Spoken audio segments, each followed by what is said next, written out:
Hi guys, my name is Emily, and today I'm going to be reviewing Barbara Gowdy's We So Seldom Look on Love, which I will briefly show you because it is a beautiful white book that messes up the white balance. So here you're going to look at it once, and then it's going to go away forever. Ooh, pretty.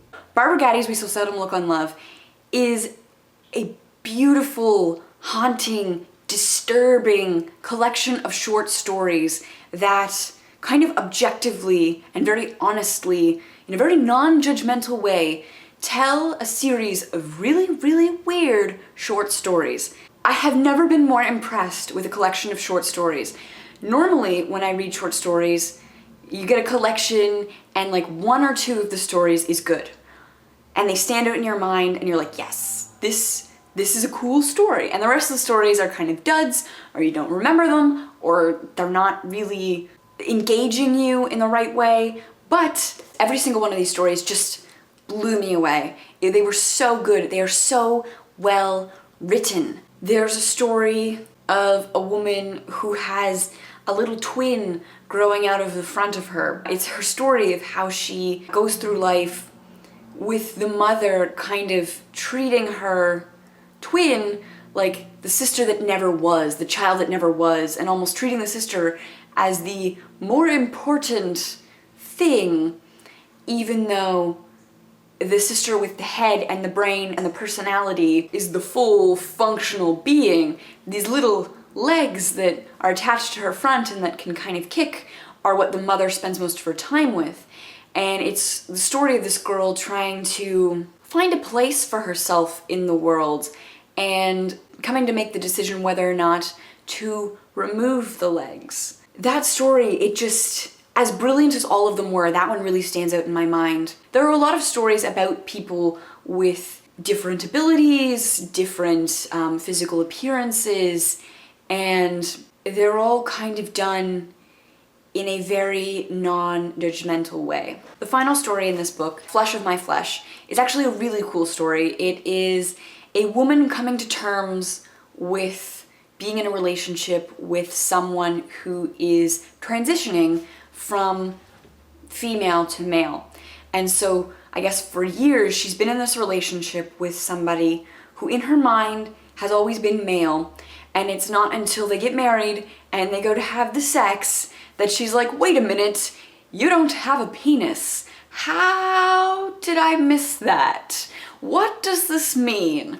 It kind of explores love and what love really means, and is love so much attached to gender as it is to personality. And I think this story is really worth reading. Out of like the whole collection, if you just pick one story, I would read Flesh of My Flesh because it is so good. The one thing I really like about Gowdy's writing is that she phrases things in such a way that it perfectly captures a moment or a feeling in a way that you've never heard it expressed before. The writing is always fresh and surprising, and this is what's made Gowdy, I think, one of my new favorite writers. To me, Gowdy, specifically in this book, reminds me of a combination of Michael Ondaatje and Stephen King. If you are a fan of beautifully written literature like Ondaatje that is very poetic and fresh with unique images and really great descriptions of things, and or you are a fan of Stephen King's exploration of the strange, the abnormal, the uncanny, then